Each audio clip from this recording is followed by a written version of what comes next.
வணக்கம் மகளே, எல்லாருக்கும் வணக்கம். ஸோ இந்த வீடியோவில் வந்து பார்த்தீங்கன்னா ஜனனி ரசிகர்கள், ஆக்ட்ரஸ் ஜனனி மேம் அவர்களுடைய ரசிகர்கள் ஆவலா வெயிட் பண்ணி கொண்டிருந்தது அவங்களுடைய 2வது படத்தோட வெளியீட்டு நாள். ஸோ அந்த நாள் இந்த நாள் அப்படின்ற மாதிரி ஒரு பெரிய தளம் வந்து போட்டிருக்காங்க. நீங்கள் கூகுளில் டைப் பண்ணி பார்க்கலாம். ஸோ அந்த டேட்டை பற்றி பேச போகிறோம்.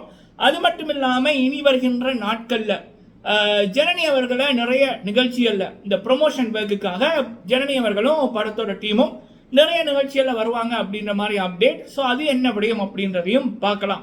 அடுத்தது மணி அவர்கள் சொன்னது என்ன, தரமான ஒரு பதிலடி. ஸோ அது என்னன்னு பார்க்கலாம். அடுத்தது வந்து ரவீனா அவர்கள் எடுத்த முடிவு. ஸோ இந்த விடயங்களை இந்த வீடியோவில் பார்க்கலாம். ஃபுல்லாக பாருங்கள், லைக் பண்ணுங்கள். ஃபர்ஸ்ட் டைம் வந்திருக்கீங்க அப்படின்னா மறக்காமல் சப்ஸ்கிரைப் பண்ணுங்கள். உங்களுடைய கருத்துக்களை தவறாமல் சொல்லுங்கள்.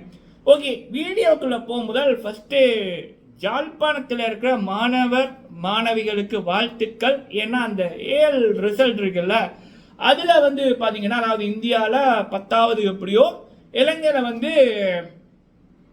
12th ஏஎல் அது வந்து ரொம்ப முக்கியம் படிப்பை பொறுத்த வரைக்கும். ஸோ அதில் வந்து ஜாழ்ப்பாணத்தில் வந்து வழக்கமாகவே ஜாழ்ப்பாணம் தான் படிப்புலையும் ஃபஸ்ட்டாக இருப்பாங்க, எல்லாத்துலேயும் ஃபஸ்ட்டாக இருப்பாங்க. இந்த முறையுமே ஜாழ்ப்பாணம் தான் வந்து அதிகமான A 3A 2A அந்த ரேங்கிங்கில் வந்து, அதாவது எப்படி சொல்லணும்னா 2A 1A 2A 1B எடுத்தவங்க கூட வந்து 120வது 150வது ரேங்கு கிட்ட வந்திருக்காங்க. அந்த அளவுக்கு அதிக பேருக்கு 3A 2A B அப்படின்னு எல்லாம் வந்திருக்கு. ஸோ அவ்வளவுதான் ஜாழ்ப்பாணம் என்றதே இப்போ எல்லாத்திலையும் வளர்ந்து கொண்டு வருகின்றதை பார்க்கக்குள்ள ஹாப்பியாக இருக்கு. படிப்பிலையும் சரி, கலையிலும் சரி, கலையை தேடுவதிலும் சரி, ஜாழ்ப்பாணத்தோட வளர்ச்சி விஸ்வரூபமாக இருக்கு, வேற மாதிரி. ஸோ இதை ஹாப்பியாக சொல்லிக்கிட்டு தமிழா எங்கே இருந்தாலும் ஜாழ்ப்பாணம் என்ன பாராட்டுவான், சந்தோஷப்படுவான். அது ஒரு மேஜிக் ஒன்று, சரிங்களா? ஓகே, ஸோ பாராட்டிக்கொண்டு நம்ம டாபிக்ல போகிறோம். ஃபர்ஸ்ட் வந்து ஜனனி அவர்கள் பிக் பாஸ் தமிழோட வெற்றி மகள் ஒட்டுமொத்த சீசனுக்குமே. அப்புறம் வந்து தமிழ் சினிமாவே இவங்களை சிவப்பு கம்பளம் விரித்து வரவேற்றதுன்னா ஜனனி அவர்களை தான். பல பேருக்கு ஏக்கமாக இருக்கு, ஜனனியை போல வாய்ப்புகள் கிடைக்காதா அப்படின்னு. டைட்டில் வின் பண்ணவங்க கூட வீட்டுக்குள்ள தான் இருக்காங்க. நான் வந்து கம்பேர் பிக் பாஸ்ன்றதே கம்பேர் பண்ணுறதான், சரிங்களா? ஒரு உதாரணத்துக்கு சொல்கிறேன். பிக் பாஸ் 6 தமிழில் ஜனனி அவர்களுக்கு ரைசிங் ஸ்டார் அப்படின்னு பிக் பாஸ் டீம் வந்து கொடுத்தாங்க. ஆனால் அதை வந்து அந்த பிக் பாஸ் கொண்டாட்டத்தில் காமிக்கவே இல்லை. அர்ச்சனா அவர்களுக்கு அதே அவார்ட் தான் கொடுத்தாங்க, ரைசிங் ஸ்டார்னு. அதை வேற லெவலில் காமிச்சாங்க. ஆனால் நான் வந்து அப்போ அர்ச்சனா அவர்களை கொண்டாடி கொண்டு தான் இருந்தேன். நான் இந்த பிக் பாஸ் 7 தமிழ் பிரதீப் பண்ணாக்கு தான் நான் சப்போர்ட் பண்ணேன். என்னோட ஸ்டைல் முதல் நாள் பார்த்தோன்னே நான் அவங்கள சொல்லிடுவேன், இந்த ஆள் தான் வின் பண்ணுவாங்க, இவங்க தான் கலக்குவாங்கன்னு. சீசன் 5ல் ராஜு அண்ணாக்கு சொன்னேன், பிக் பாஸ் தெலுங்குல அபிஜித் அவர்களுக்கு சொன்னேன், அவர் தான் வின்னர்ன்னு. அவங்க தான் வின் பண்ணாங்க. BB6ல் என்னோட கணிப்பில் 2 பேர் இருந்துச்சு, ஜனனி அவர்கள், அசீம் அவர்கள். அசீம் வின் பண்ணாங்க, ஜனனி தான் ஒட்டுமொத்த சீசனுக்கு குயினாக இருக்காங்க. ஸோ சீசன் 7ல் முதல் நாளே பிரதீப் அவர்கள் வீட்டுக்குள்ளே போகும் முதலே மார்க் மை வேர்ட்ஸ், திஸ் காய் going to change the history அப்படின்னு சொன்னேன். அதே தான் நடந்துச்சு. 35 நாளில் கமல்ஹாசன் அவர்கள் பண்ண ஒரு தவறால் அவரை வந்து வெளியில் அனுப்பினார் கமல்ஹாசன் அவர்கள் வாண்டட்டா. பட் அப்போவே மக்கள் அவர் தான் வின்னர்னு முடிவு பண்ணிட்டாங்க. அப்போ நான் முடிவு பண்ணது, பிரதீப்புக்கு அநியாயத்தை நடத்தின யாருமே அந்த டைட்டிலில் கை வைக்கக்கூடாது. அதற்காக அர்ச்சனா அவர்கள், அதாவது தினேஷ், விசித்ரா, அர்ச்சனா 3 பேர் என்னோட சாய்ஸில் இருந்துச்சு. தினேஷ் விசித்ராவை மட்டும் டார்கெட் பண்ணி கொண்டிருந்தாரு, விசித்ரா மாயாவோட உறவாடி கொண்டிருந்தாங்க.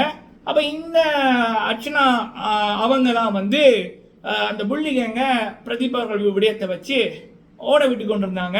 நியாயம் வேணும் அப்படின்னு கேட்டாங்க. ஸோ ஓகே, கரெக்டாக இருக்குன்னு போட்டு பிரதீப்போட பேர், பிரதீப்போட தம்ப்நெயில், பிரதீப்புக்கு நடந்த அநியாயம், அதை வச்சு இவங்களுக்கு நான் ஓட்ட கேட்டேன். என்னோட வீடியோக்கள் எல்லாத்தையும் நீங்கள் செக் பண்ணி பார்க்கலாம், சரிங்களா? ஸோ நான் நடத்தின அந்த ரிவ்யூ பிரதீப்புக்கு நியாயம் கிடைக்கணும் அப்படின்னு நான் நினைச்ச மாதிரியே இவங்க வின் பண்ணாங்க.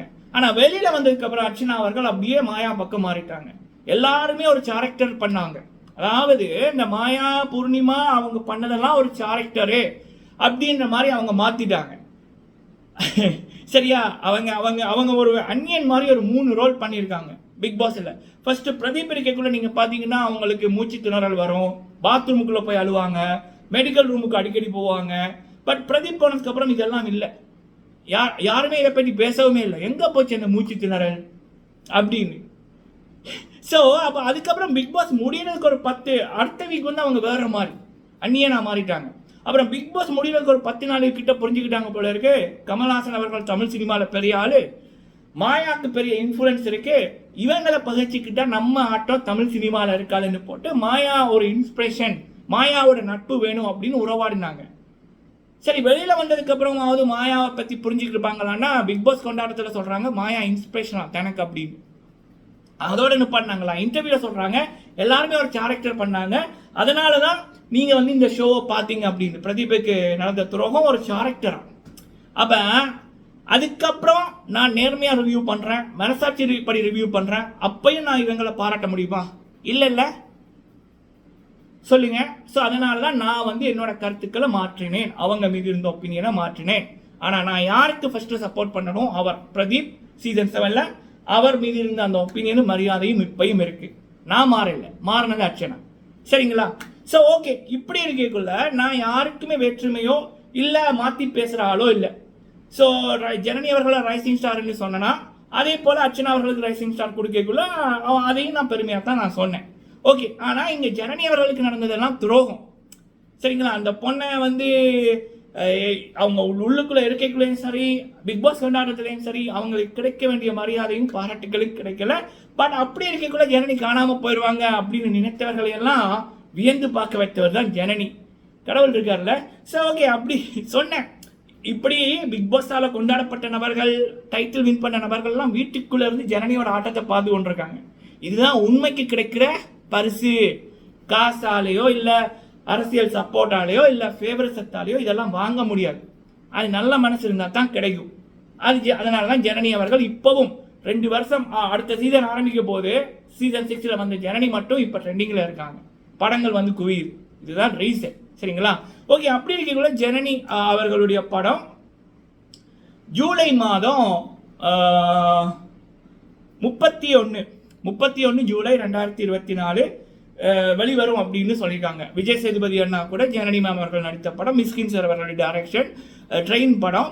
அது வந்து இப்போ ரிலீஸ் டேட் வந்து 31 ஜூலை 2024 சொல்றாங்க. இது வந்து தியேட்டர் ரிலீஸ் தான். சரிங்களா? இன்னொரு விடயம் என்ன அப்படின்னா, இப்பெல்லாம் ஒரு 5 படம் 10 நடித்தவர்களே தியேட்டர்ல வாய்ப்புகள் கிடைப்பது கஷ்டமா இருக்கு ரிலீஸுக்கு. அப்படி இருக்கக்குள்ள ஜனனி அவர்களுக்கு அந்த தியேட்டர் வாய்ப்புகள், அது மட்டும் இல்லாமல் நடித்த பெரிய நடிகர்களுடைய அந்த வெற்றி விழாக்கள்ல மேடைகள் நிற்கிறது. ஜனனி அவர்களுக்கென்ற அந்த ஒரு வெளிச்சம், ஒவ்வொரு படத்திலையும் ஜனனி எத்தனை பெரிய பேர்கள் வந்தாலும் பக்கத்துல ஒரு நியூ கமர், ஒரு டெபியூட் ஆர்டிஸ்டோட பேர் வருது அப்படின்னா சாதாரண விடயம் இல்லை. நம்ம பண்ண புண்ணியங்கள், நல்ல விடயங்கள் தான் இப்படியான பெருமைகளை தேடித்தருது. அது ஜனனி அவர்களுக்கு கிடைத்திருக்கு. சரிங்களா? ஸோ ஓகே, நம்ம எல்லாம் வெயிட் பண்ற டேட் வந்து இப்போ ஜூலை 31. நீங்க விஜய் சேதுபதி அவர்களுடைய ட்ரெயின் படம் ரிலீஸ் டேட் அப்படின்னு கூகுள் அடிச்சிங்கனாலே அது ஃபர்ஸ்ட் வரும். பெரிய தளம் தான் அதை போட்டிருக்காங்க, காத்திருப்போம். அது மட்டும் இல்லாமல் இப்போ இன்னொரு அப்டேட் என்ன அப்படின்னா, அப்கமிங் டேஸில் இந்த டீம், படத்தோட டீம் வந்து ப்ரொமோஷன் வைக்கிறதுக்காக நிறைய நிகழ்ச்சிகள், விஜய் டிவி நிகழ்ச்சிகள், வேற டிவி நிகழ்ச்சியெல்லாம் போக இருக்காங்க அப்படின்றது. ஸோ விஜய் சேதுபதி அண்ணா கூட குக்வித் கோமாளி சீசன் 5 ஒரு ஷூட்டுக்கு போயிருந்தாங்க, அங்கே ஷூட்டிங் எடுத்துட்டாங்க அப்படின்ற மாதிரி சொல்கிறாங்க. சில வீடியோக்களும் வந்துருந்துச்சு, அது உண்மையாக பையான்னு தெரியல. பட் இனிமேல் நடக்கும். கண்டிப்பாக டீம் போகிற பட்சத்தில் ஜனனி அவர்களையும் எதிர்பார்க்கலாம் என்றதான் கிடைக்கின்ற தகவல். சரிங்களா? வேற மாதிரி. ஓகே, அடுத்தது வந்து மணி அவர்கள் இன்று ஒரு போஸ்ட் ஒன்று போட்டிருந்தாங்க, ஒரு வீடியோ ஒன்று. என்னுடைய பழைய நான் வந்து விமர்சனங்களுக்கு பயப்படுவேன், ஆனால் இப்போ இருக்க புதிய நான் வந்து அதெல்லாம் கவலைப்படுறதில்லை, என்னோட வேக்குலக்குரியா இருக்கேன், கலைக்கு பேசுகிறவன் பேசிக்கிட்டு இருக்கட்டும் அப்படின்ற மாதிரின்னு. மணி அவர்களை மக்கள் இப்போ பிக் பாஸ் சீசன் 7க்கு போன நபர்கள்லாம் இப்போ அதிகமான வாய்ப்புகள் கிடைப்பது மணி அவர்களுக்கு தான். மணி, ரவீனா, பிரதீப், இந்த 3 பேர் தான் இப்போ வரைக்கும் நிலைத்து நிற்குது. மீதி நபர்கள் காண இல்லை, எங்கே இருக்காங்கன்னே தெரியல. சில பேர் வெளியில் வர பயப்படுறானுங்க, வந்தால் படம் என்ன பண்ணுறீங்க அப்படின்னு கேட்பானுங்க, வீட்டுக்குள்ளேயே இருக்கானுங்க. சரியா? ஸோ அப்படி இருக்கக்குள்ள மணி அவர்களுடைய அந்த நேர்மை, அந்த உண்மைக்குத்தான் அவருக்கும் வந்து இந்த வாய்ப்புகள் குவியுது. கனடாவுக்கு போனார் போன மாதம், இந்த மாதம் அமெரிக்கா போயிருக்காரு, அடுத்த மாதம் வந்து ஆஸ்திரேலியா. ஸோ இதெல்லாம் படத்தில் தான் நம்ம பார்த்துருக்கோம். பிக் பாஸ் சரித்திரத்திலேயே எந்த வின்னருக்கும் ரன்னருக்கும் கிடைக்காத மரியாதைகள் கிடைக்கின்ற ஒரு நபர் மணி அவர்கள். அதற்கு காரணம் அந்த மனசு தான். சரிங்களா? இது மணி அவர்கள் தொடர்பான அப்டேட். அடுத்தது வந்து பார்த்தீங்கன்னா, ரவீனா அவர்கள் எடுத்த முடிவு என்ன அப்படின்னா, ரவீனா அப்படின்றவங்க வந்து ஒரு புதுமுகமோ அறிமுகமோ இல்லை, ஆல்ரெடி வந்து டெலிவிஷனில் சீஸ் யங் சூப்பர் ஸ்டார். இனித்தான் 21 வயசு நினைக்கிறேன். அதுக்குள்ள வந்து பல விடயங்கள் அச்சீவ் பண்ணிட்டாங்க. தளபதி கூட வந்து 2 படம் நடிச்சிருக்காங்க. ஸோ சினிமா, சின்னத்திரை, சோசியல் மீடியான்னு ஒரு கலக்கி கொண்டிருக்கிற ஒரு ஆள் தான். பெரிய பெரிய நிறுவனங்கள் எல்லாம் இவங்க கிட்ட வரும், இதை வந்து ப்ரொமோட் பண்றீங்களா அப்படின்னு. இத சோசியல் மீடியா இன்ஃப்ளூயன்சர்ல one of the super star அப்படின்னு கூட சொல்லலாம். பட் அவங்களுக்கு அந்த ஈகோ இல்லை. சில பேர் இருக்காங்க, நான் நடிச்சா ஹீரோயினா தான் நடிப்பேன் அப்படின்னு. ஏமா இந்த ரோல் இருக்குமா, நல்ல ரோல் பண்ணுமா, ஹீரோயின் ரோல். ஏமா தளபதி படத்துல இந்த ரோல் இருக்குமா, ஹீரோயின் ரோல் அப்படின்னு. ஸோ அப்படி இருக்கீங்கள ரவீனா அவர்கள் வந்து என்னன்னா கதைக்கு முக்கியமான ஒரு ரோல் கிடைச்சதுன்னா பண்றேன் அப்படின்றத அவங்களுடைய இது. அது மட்டும் இல்லாமல் அதற்கான முயற்சிகள் வந்து பார்த்தீங்கன்னா எல்லா ரீலும் பண்றாங்க. வடிவேலு மாதிரியும் பண்றாங்க, நயன்தாரா மாதிரியும் பண்றாங்க. சரிங்களா, அதுதான் ஒரு ஆர்டிஸ்டுக்கு வேணும். சினிமாவில் நம்ம நடிக்கிறது ரியல் இல்லை, ரீல். இப்போ ரவீனா அப்படின்னு ஒருத்தங்க தான் ரியல். அந்த இன்னொரு படத்தில் நடிக்கிற பிரியாவோ, ரவீனா ஒரு பிரியாவா நடிக்கிறாங்களோ இல்லை அனிதாவா நடிக்கிறாங்களோ, அது ரீல். அப்போ அந்த கேரக்டர் நல்ல கேரக்டரா இல்லை கோமாளித்தனமான கேரக்டரா இல்லை ஹீரோயின் கேரக்டரான்றது அது படத்தோட அந்த கதை மட்டும்தான். இப்போ இந்த கேரக்டர் பண்ணா இப்படி நடிச்சான், அவன் இப்படி பேசுவான், இவன் அப்படி பண்ணான்னா அது உண்மையான நடிகருக்கு, உண்மையான கலையை விரும்புகிறவங்களுக்கு அழகில்லை. அப்படி நினைக்கிறவங்க கண்டிப்பாக சினிமாவில் வளர முடியாது. பட் இந்த விடயம் இந்த 20 வயது பொண்ணு ரவீனா அவர்களுக்கு தெளிவாக புரிந்துக்கிட்டது சிறப்பு. ஏன்னா பல பேர் நான் வில்லியா நடிச்சுட்டேன், அதை மாற்றணும் அப்படின்ற மாதிரி அந்த ஒரு, சரி விடுங்க, அதை பற்றி நம்ம நிறைய பேசிட்டோம். ஸோ அப்படி இருக்கக்குள்ள ரவீனா அவர்களுடைய வழி சரியான வழி. சரிங்களா, ஓகே மக்களே, நீங்கள் உங்களுடைய கருத்துக்களை சொல்லுங்கள். வீடியோ பிடிச்சி லைக் பண்ணுங்கள். நன்றி.